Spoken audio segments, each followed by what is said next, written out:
Hello, hello, welcome to Super Lady Hero Hour. Gotta say it like that so we remember what it's called. I'm so excited to be here on Fanversation. I am Yel Teagle. And I am KB. Thank you so much for joining today's show about Amazon's The Boys. The boys.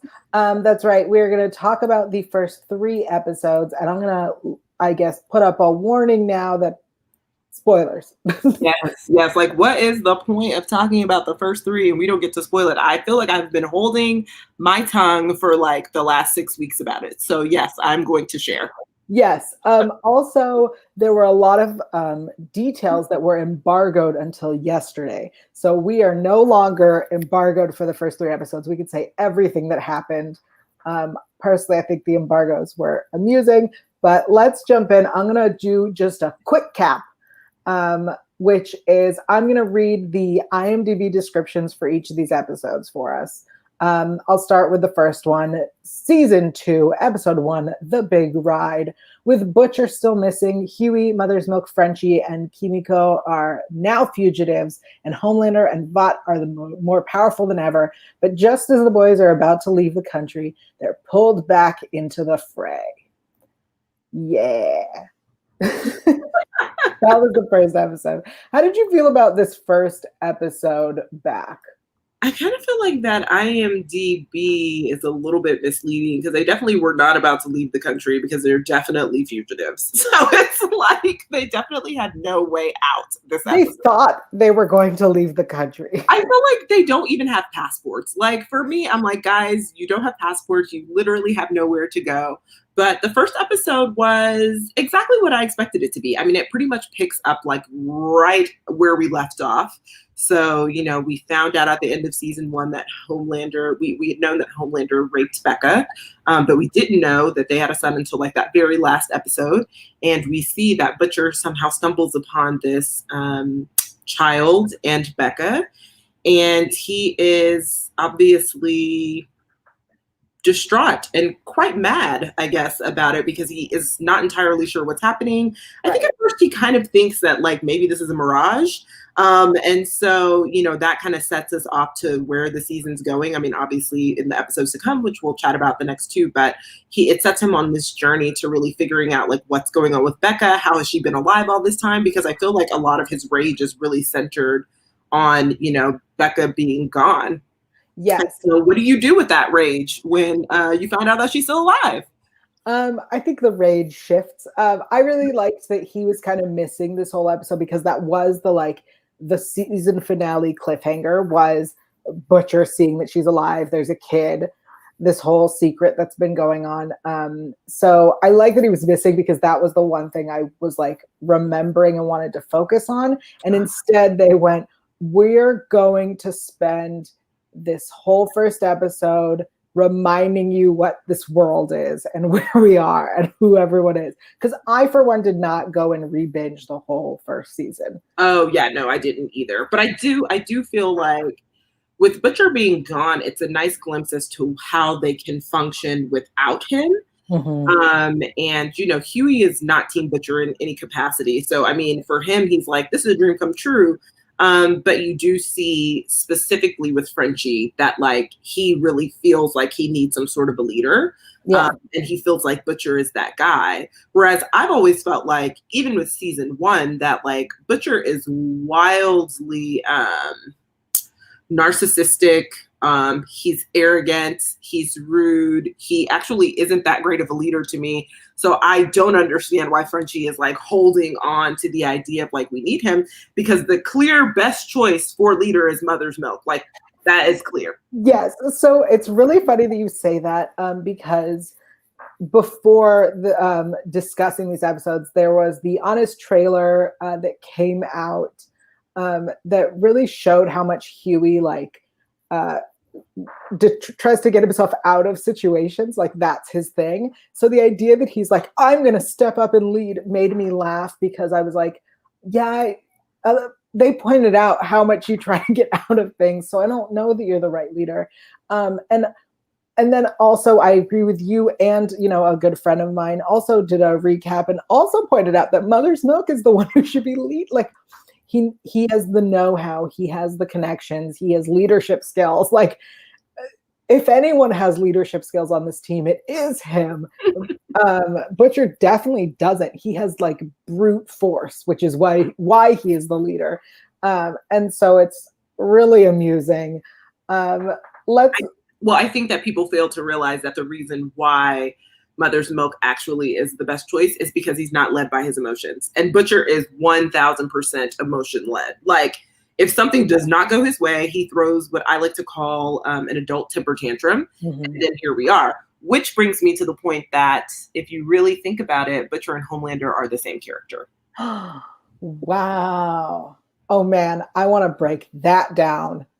Tell me more about this, because that's a big statement right there. Yeah, I mean, like, think about it. Homelander and Butcher are really only looking after themselves in every single scenario. Like, if you break down season 1, they're only looking after themselves. So they are the leader of these kind of large, important groups, but they always come back to centering themselves. And they will always throw anyone else under the bus who opposes anything that they do. So we see that with Homelander as he, kills his former lover. He doesn't care about her. He's like, oh, you're expendable. I'll kill you.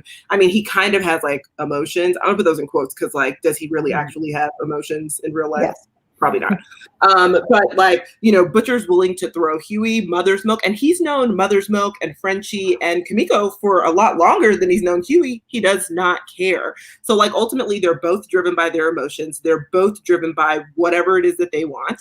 And for me, yeah, they're basically the same character. I mean, obviously, like, a lot more people will be like, well, Homelander's a sociopath, but also so is Butcher, kind of. Like, if you really think about it, like he thinks what he's doing is for good because he doesn't just, show up on airplanes and kill hundreds of innocent people. So he's like, I'm not that bad because I'm not Homelander who staged that. But it's also like, you've killed your fair share of individuals too. So I like what you're saying. I think the difference is that, like you said, that Butcher thinks he's doing it for good, and I would say Homelander he's not. Right, he's aware that he's not. He's doing it for power, and Butcher is like willing to change, like is open to the idea of change. We see that in the 3rd episode. We'll get there. I want to read the quick cap for number 2, episode 2, season 2, episode 2. Proper preparation and planning. Butcher is back with the boys, but tensions flare with Huey. Period. Homelander spends quality time with his new family. Starlight and Storefront bond at a press junket, and the boys hunt down a soup terrorist with a startling identity. Yes, I honestly think that the 2nd and 3rd episode of this 3-episode package were better than the first. I really do feel like the first was trying to remind us of this universe, and the 2nd and 3rd really like moved our story forward. Same. I agree. So yeah, I really did enjoy seeing our 3 super women together. I did like seeing that, and I'm really excited for more of that. The whole idea with this secret super terrorist and his startling identity. Yeah, okay. So great, it's her brother. So I feel like what I was missing in season 1 was Kimiko actually having agency. Mm-hmm. I just don't feel like they really provided her with that, which, to be fair, the showrunner mentions like he understood that, and he was really trying this season, and he is really trying this season to give her some additional agency, which I 100% appreciate, because Kimiko is like whether or not she knows it, she's kind of like the secret weapon of the boys, in my personal opinion, right? Mm-hmm. Like, she has a lot of things. She has heart, but she's badass, but she's also trying to navigate and manage her trauma. And I actually really liked that this secret reveal was her brother, because we don't know anything about her past. We don't know anything about her life before, except for that she was tormented, and tormented into becoming who she is now, essentially. And so I actually liked this reveal. I was not expecting that reveal. I mean, I'm going to say, like, I definitely was shocked when they were like, oh, it's her brother, but I appreciated it. I think I'll have to wait to share more about episode 3, because I think there's more to that relationship there.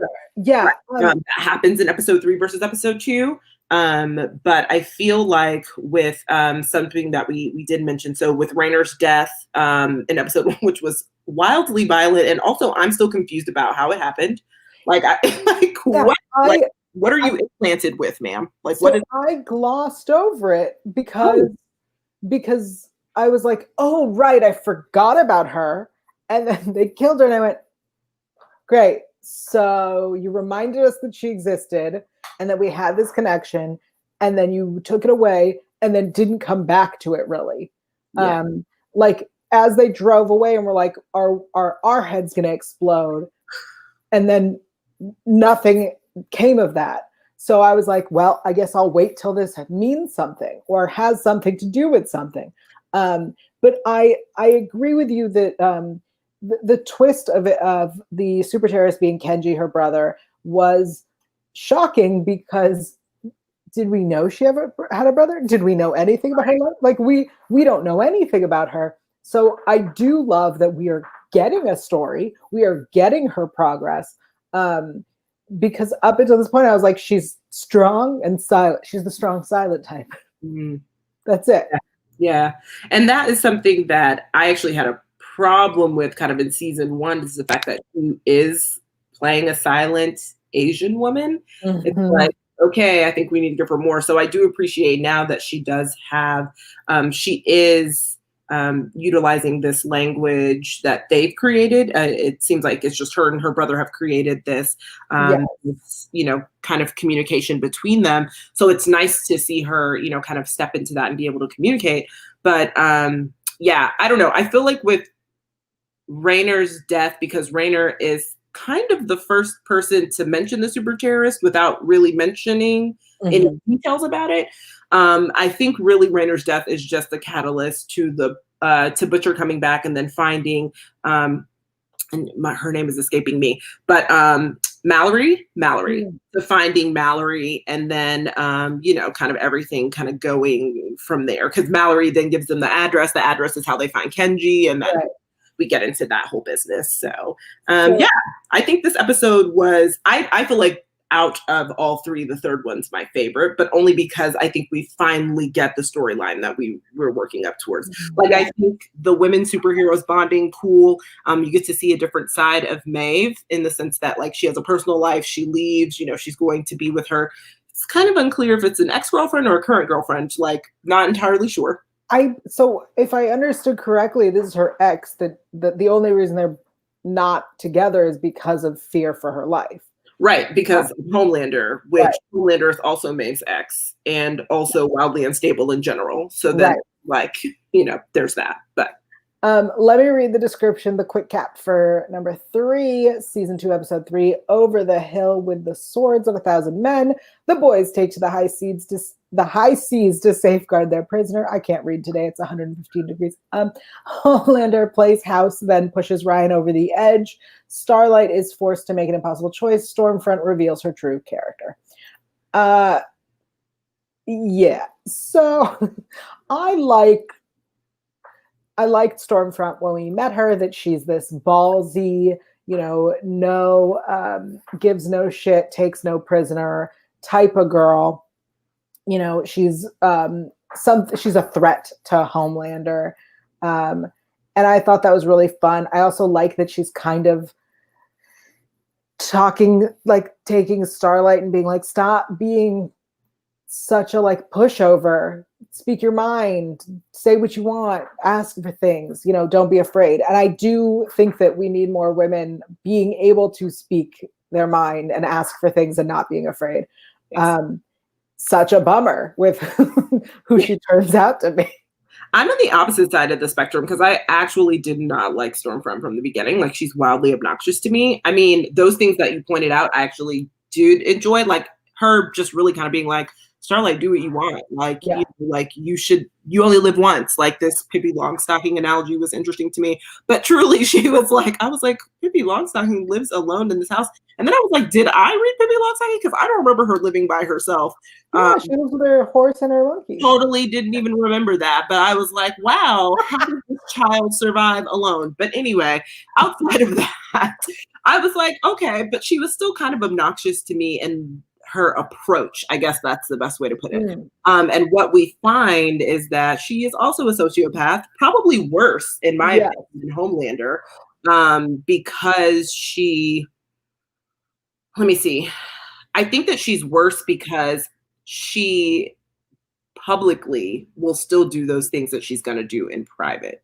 Like, I feel like she's she's recording things, she's doing that. Like, I feel like she's the same person on camera that she is off, whereas Homelander tries to present kind of a face for America and like, I stand by America, but she never says that she stands by America. Like, Stormfront is very much like, no, I stand for myself. So I disagree in that she's the same on both, because although she is the same obnoxious publicly as privately, she is not publicly racist. Now that is true. Whereas I think Homelander is not racist. I don't think he hates anyone. I think he hates everyone because they exist. You mean you don't think that he categorizes his hate for a specific group of people? You think that he just firmly hates everyone? Yes, everyone who exists is a piece of shit to him.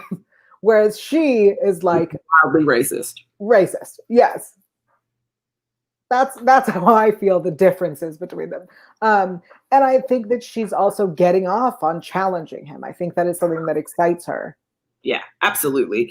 I definitely think that, like, for her, it's kind of the thrill of being like, I can go toe to toe with Homelander at any time. I mean, we see it when because here come the spoilers, when she kills Kenji. So when she murders Kenji and Homelander shows up and says, he was mine, why didn't you wait for me? And she's like, you snooze, you lose. And then she just moves on. So I think that, like, for her, she has been waiting to kind of have that same spotlight that Homelander has. And she just is like, well, now's my time. If I see an opportunity, I'm going to take it, and she essentially is the same character as Homelander and Butcher because she's really looking out for herself. Like, but everyone thinks like, oh, she's all about women's empowerment. And I was like, I don't think that she's not about women's empowerment, but I do think she's more so about Stormfront's empowerment. Like, I agree. I don't know that her empowerment of Starlight is like a woman thing. I think it's just a don't be a bitch and stand up for yourself thing. And I think that's interesting. I do really like her calling out the costumes not having pockets. Honey. We are literally the only thing that we desire as women in life are more pockets on dresses, on pants, I mean, like, truly, it's functional. Just make everything with pockets.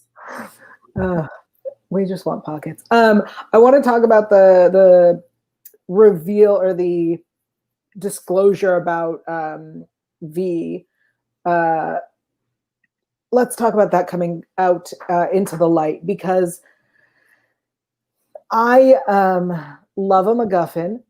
I hate when a MacGuffin is revealed and everyone knows, and then it's not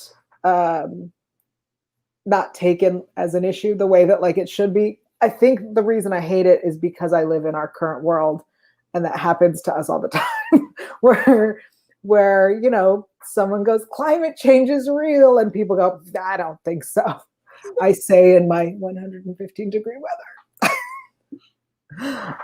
So yes, I got very annoyed that like they did it. I do appreciate the fact that, Huey got to celebrate Mother's Milk and French. You were so proud of him.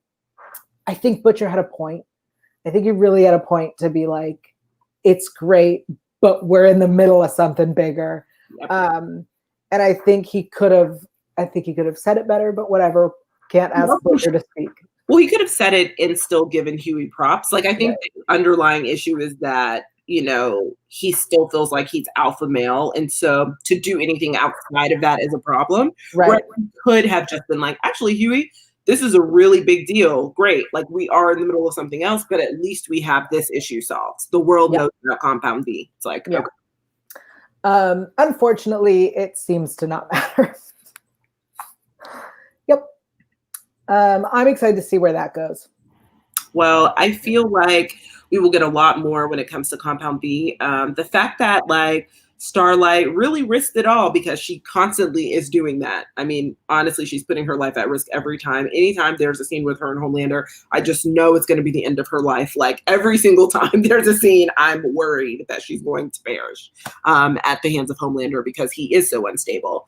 But I will say episode 3, that whale.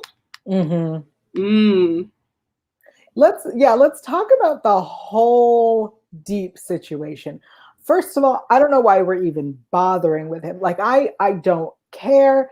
We should move away from that storyline. I think it's odd that we're doing this whole like body dysmorphia situation with him. I think it's weird that we have this this cultish Scientology storyline going. Like I get it. Chase Crawford is adorable and people care and he's a name. I don't care.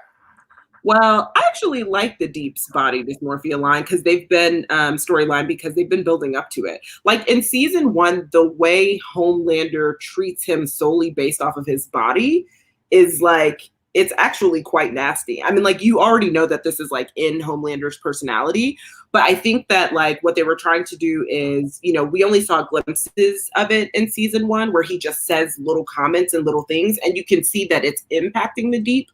But I appreciate now that it's coming to the forefront that he's like, actually, no, I'm really struggling with it. Do I think that we probably should have taken a different approach than the Talking Gills? Yes, because what? Like, what is happening? Like, you are tripping on mushrooms and now your gills are communicating with you. And this is very interesting. I mean, to be frank, it is like very boys fashion. But for me, I was like, what is happening with these gills and this like, you know, trippy situation that he's doing? But I think the body dysmorphia actually needs to be addressed because it does kind of speak to a lot of the reasons why the Deep is the way he is, because he has these deep-seated like issues with his body. Sure. I think so I don't mind that storyline at all. Scientology is interesting. I agree. Wow, I should say that. It's called Church of something. Scientology. I will give you that. I think that the Gills speaking to him, guest star Patton Oswalt, very fun. Is like the show trying to remind us that it is balls to the wall, goofy and weird. And I think that was appreciated. I would have preferred it in a different way. I do love Patton Oswalt. I think it's wonderful that we got this cameo, I guess. This voice work, you know? Yes, but I disagree that I don't need, as a viewer, a storyline to try to explain why a sexual predator is a sexual predator. I don't need a storyline trying to have me sympathize with him or have me try to understand his trauma that has led him to this behavior, which causes trauma to others. I don't necessarily need that. Oh, see, I didn't view it in that way. And here's why. Okay. Because I firmly separate things. Like I understand that two things can be true. So I understand that you can be a sexual predator and also have deep-seated trauma, but one doesn't excuse the other, like if that makes sense. So like for me, I was just looking at it as like, oh, okay, like he actually does have these body issues that are deep-seated. I didn't necessarily empathize with him, but I was picking up on the fact that they were talking about it in season 1 and they're bringing it back collectively to season 2. I actually personally don't think the body issues are what they're pushing at the forefront for his redemption. I think what they're pushing at the forefront for his redemption is this Church of the Collective. That's what it's called. Is a Church of the Collective to try to redeem him. And like, I'm not interested in that at all. I don't think that like, that's something that I need to see is like, you know, the Deep becoming a better person. Like I'm interested in the body dysmorphia because it's a continuation of season 1 for me. So that's kind of the way I viewed it. Like I'm kind of just compartmentalizing. Sure. But he's still a sexual predator. Starlight should definitely not forgive him. He definitely should not enter into the Seven again, specifically after having assaulted her. And yeah, that's how I feel about it. But yeah, no, I totally see your storyline connections as well. I think that makes sense. We don't need I don't need a redemption storyline. Which is why I guess I feel like I don't need the collective piece, because I feel like that's where they're going with it. Like, let's show that like you can use religion to kind of redeem yourself. I don't need either personally, but I mean, I honestly don't think I need him in this season. Oh, okay. You just don't need him at all. No. One of my biggest complaints with season 1 is that I felt too much sexual assault. And I know that that's a weird statement. I think that if a show is going to have these kinds of stories, then there has to be a purpose and there has to be thought behind it. And I felt like season 1 had a lot that was not. And so continuing to have him makes it feel like we're continuing to deal with something we didn't have to begin with. Do you feel that same way about Homelander's storyline, being as, he raped Becca and now we're here and we're kind of still dealing with that? And especially because in this season, what we about quote unquote family is that he still feels like he has this power over her, in the sense that like he's trying to undo everything that she's done in terms of raising this child, like slowly like running his hand on her back or like grazing her. He's doing all of these very subtle things that are triggers for her. So like, what do you think about that? I do think that because her storyline and Butcher's drive and all of that is intertwined. And I think that it is a big part of the story. And I think that is very necessary, needs to continue. And it continues to show us what a monster he is. At no point are they trying to give us a reason why. Right.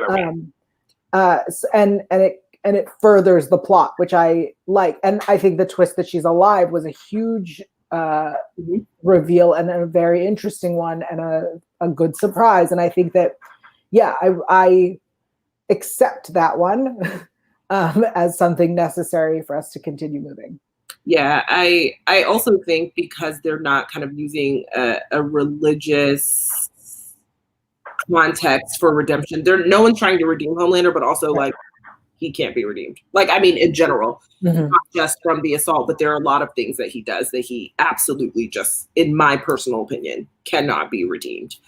And so, yeah, they're very different. I was just curious because, I mean, like he's having this issue. And also I would kind of say that like, in a lot of ways, he is abusive to Maeve too. And he always has been. I mean, he is abusive to women, like that is a fact. So he's abusive to Maeve too, and he kind of holds this other power on her over her as well.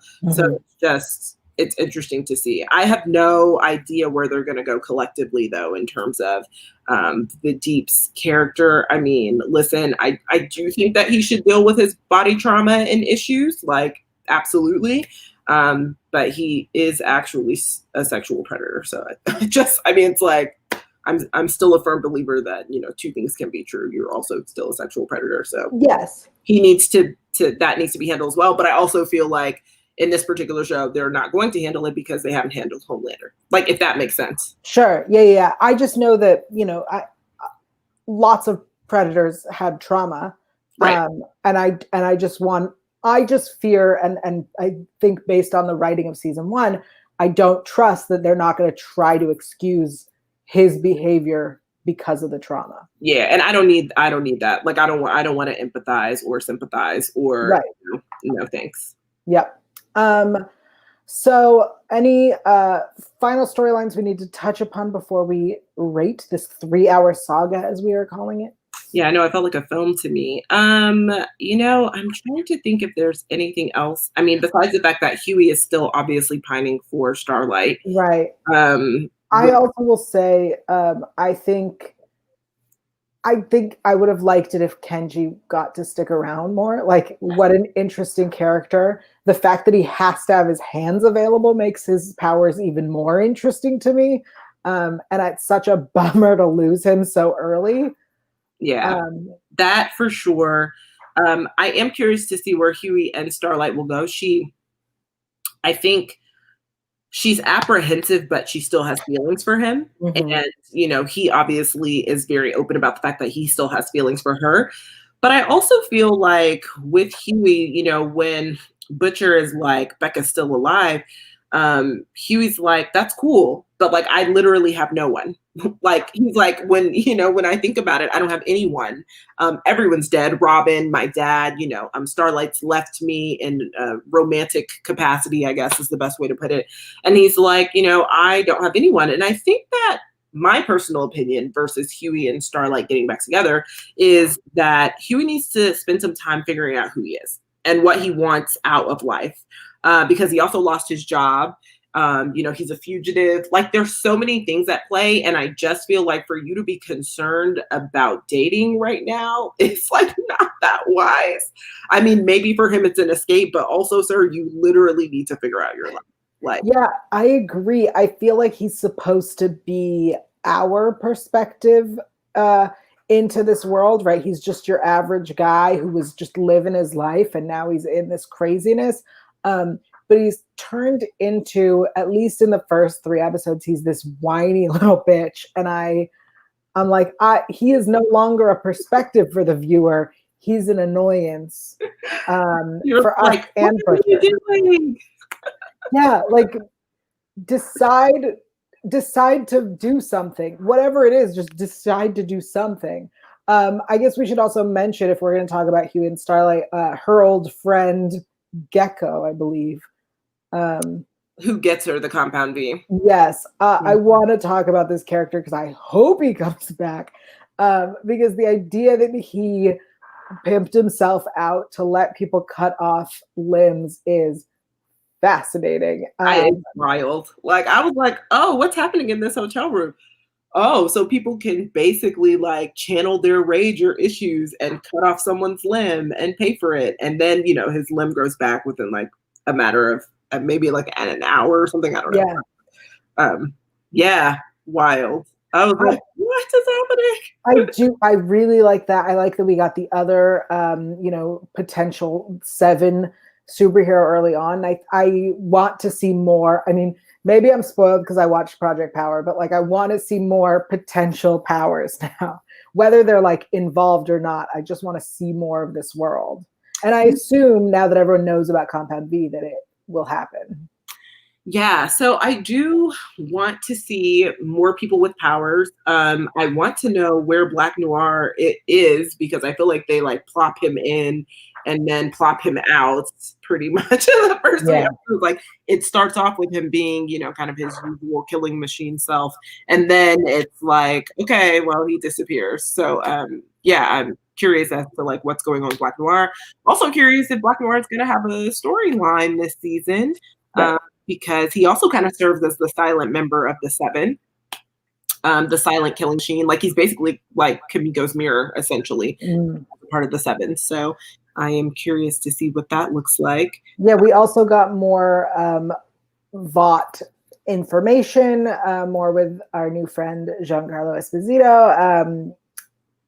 I have this tendency to, when like corporate-y stuff is happening on a show, to just like miss it, just like zone through it. So I'm trying to focus and follow along on this storyline as to how they're trying to keep the company afloat.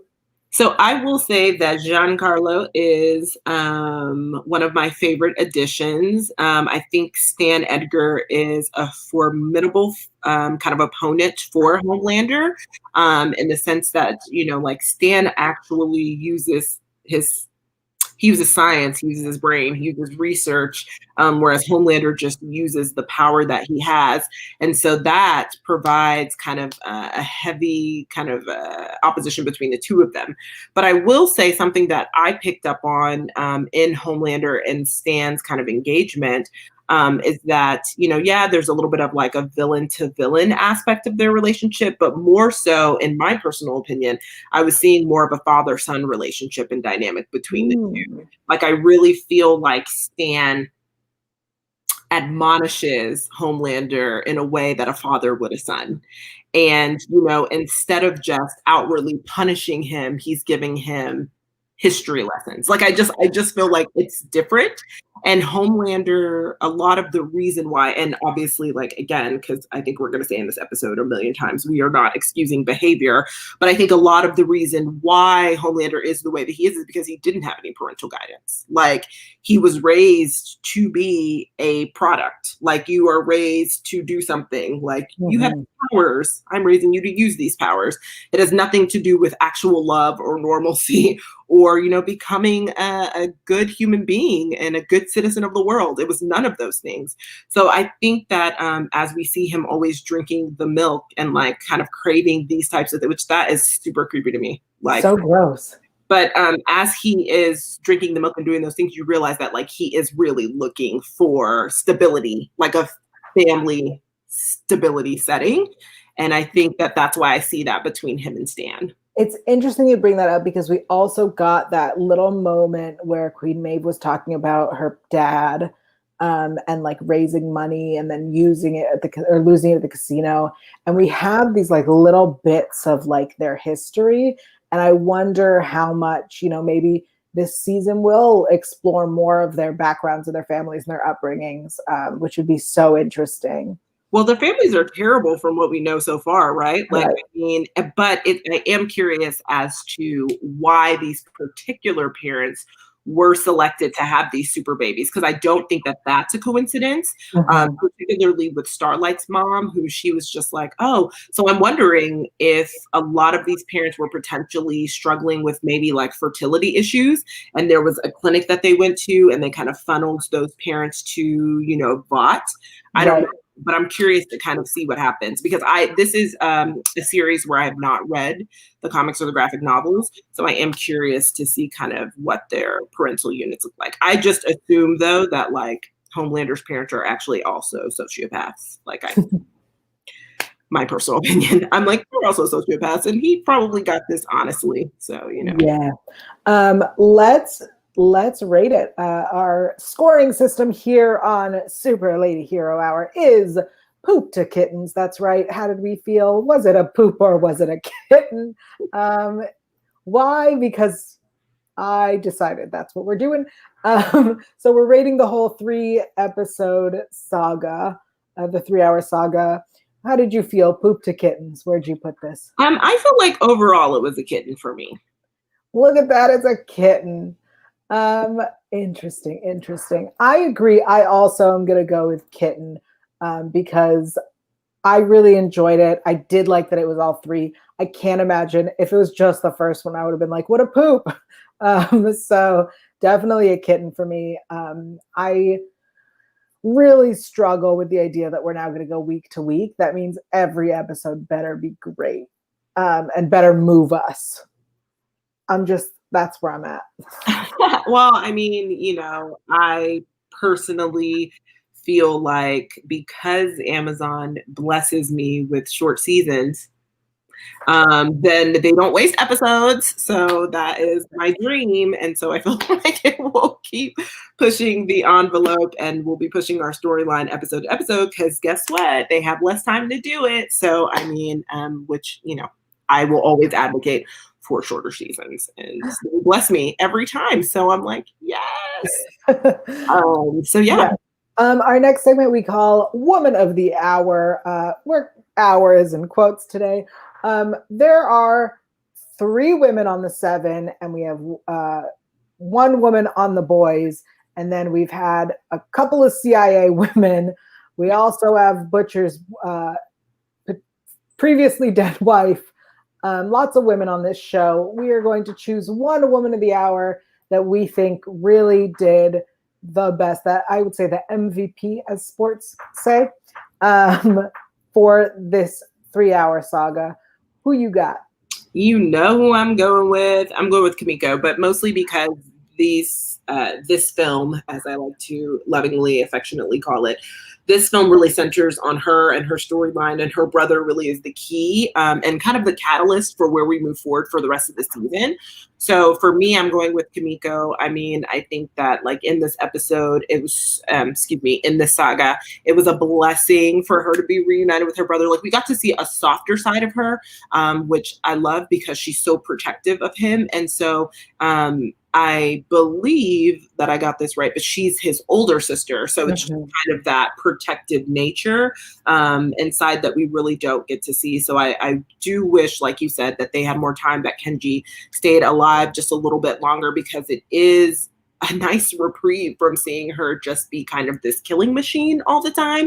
Unfortunately, I feel like that's where we're headed back, because now she wants, revenge, obviously, because, Stormfront killed her brother, which she is pissed about. She knows and she witnessed. So I think we're going back to Killing Machine Kimiko, but it was nice to have her, kind of just have some other layers and other dimensions. And like that swing scene between her and her brother was just so nice, because it was them literally catching up about what had happened over years. And, like her finding out that, her grandparents are no longer alive. And it was just like a lot to catch up on. So it was like, oh, so yeah. Interesting. I was torn between two. I was thinking Butcher's ex Becca, right? And Stormfront, but I'm going to choose Stormfront. I think that Stormfront, we met a new character. We got her entire thing up front. I feel like I have no questions about who she is or what she wants. And I think that was awesome. She is a force to be reckoned with, is a villain, is someone for Homelander to contend with. And I think that it was in the 3-hour saga, we saw all sides of her. And I'm so excited to see how this plays out, because she is, social media savvy. She seems younger and hipper than everyone else. She's the only woman on the 7 who stands up to Homelander. Publicly. She stood up to that writer with the dawn of the 7. And she knows how to also play the game while she's at it. So I think she is my woman of the hour. I mean, I don't like her, but right. I mean, it's just like we've been saying this whole time, like multiple things can be true. You cannot like her and still feel like she had a badass storyline in this saga, that really took you on a journey, because she definitely took us on a journey. Yes. And I really do like that. I feel that we've seen all sides of her, and that any surprises that come out will be a surprise. The fact that she's racist was not a surprise. Oh, yeah, no. I mean, like, you could tell there are a lot of undertones with her in general. Like, yeah, that was pretty clear. Yeah. Let's look a little forward. Do you have any hopes or predictions for the next episode or this season?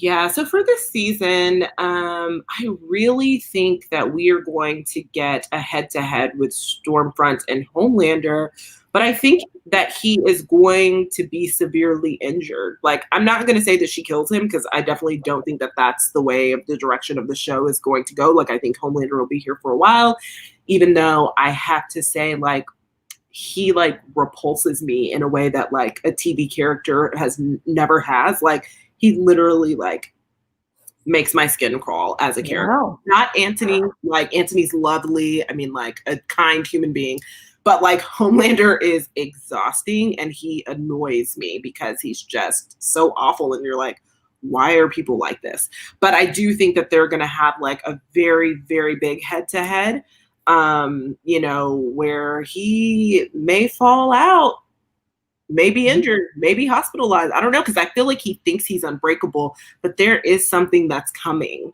that will really break him, not just physically, but also mentally, I feel like. Wow. And I also feel like in my predictions, I love Giancarlo. Like, he is brilliant, and literally everything he's touched. I mean, I have been watching him my whole life, like from Do the Right Thing. So truly, as a child, I've watched almost all of his content. But I do think he's probably going to die. Like, I don't necessarily think that he's going to make it into season 3, but by the time the season ends, I do kind of think that, like, we will say bye-bye, you know, at the hands of who? I don't know, because maybe Stormfront, because, you know, he is using her, which we see in, like, the very final moments of episode 3. He is using her, but child, she might get tired of him, and also he's not white, so she might she might murder him, you know. So. Yes. I would like, it might be a lot to ask for, but I would like the boys to be a cohesive team. Aww. With Mother's Milk at the helm. I mean, I would love that, but I definitely don't see that happening. I just think that this team can get so much more done if they worked better together. And I will say I'm a big fan of Frenchie. He's the most Israeli Frenchman I've ever seen, because he's not French. So like his Frenchisms are real Israeli. But anyway, I really would like them to be cohesive, because they're supposed to be our heroes. And like, yes, they can mess up and be silly and dumb, but like, work better together. Be a team. And I'm going to challenge that. Like, are they our heroes? I feel like we're using that loosely. Yes. I feel like everything is gray here, right? So like, you might be surprised by some team ups that happen this season. If you want to know more, you should read my article and interview with Eric, the showrunner. But I do feel like we might see some team ups that we don't expect. And that kind of could change the dynamic as well. But I'm always team Mother's Milk as the leader, because he is the most emotionally mature and stable. And it's like, sometimes we need a voice of reason. Yes. We will be returning next week to talk about The Boys Season 2, Episode 4, as well as the second half of DC Fandom. We're going to bring you all of that stuff here on Super Lady Hero Hour. Please do not forget to subscribe to Fanversation so you don't miss an episode, and follow us both on social media. KB, where can everyone keep up with you? So as you see here, it is at the Lady KB. So TheLadyKayb, and that's on Instagram and Twitter only. I am not on any other social media channels. But yes, please follow along. I tweet about a lot of random things, if I'm being quite honest. But a lot of times I also provide links to my current work. So I have a lot of work on comicsbeat.com, aka The Beat. And, you know, I'm doing a lot of interviews for Lovecraft Country, which is a jam. And then also for The Boys, also another jam. And yeah, so I'm also co-hosting or guesting, whatever we want to say, I'm going to guest tonight on the Lovecraft Country live after show on Pay or Wait YouTube channel. That's Pay or Wait, so Pay or WAIT. And so I'm doing that tonight at 10:30 Eastern if you guys are around and want to join. Awesome. And the interview with Eric Kripke is on comicsbeat.com. It's available now. There are some tidbits there. There's also another interview with Giancarlo Esposito and another interview with the villains that we love to hate. You know, Anthony Starr and Aya Cash, who play Homelander and Stormfront. Also another interview. All three of those interviews are on comicsbeat.com. Awesome. And I am everywhere at YaelTygiel. That's YaelTygiel. You can join me tomorrow at 1 p.m. Pacific on Twitch, where I will be playing Donkey Kong Country on a Super Nintendo from 1990. That's one of my favorites. Oh, well, then you should come and watch me. Super Nintendo games. You should come watch me fail miserably at playing that game. Oh my gosh, I'm so happy for you. Thank you. I'm very, very excited on my recently affiliated Twitch channel. So join us there. We'll be back next week. Same time, same place. Thanks for being here. Bye. Bye.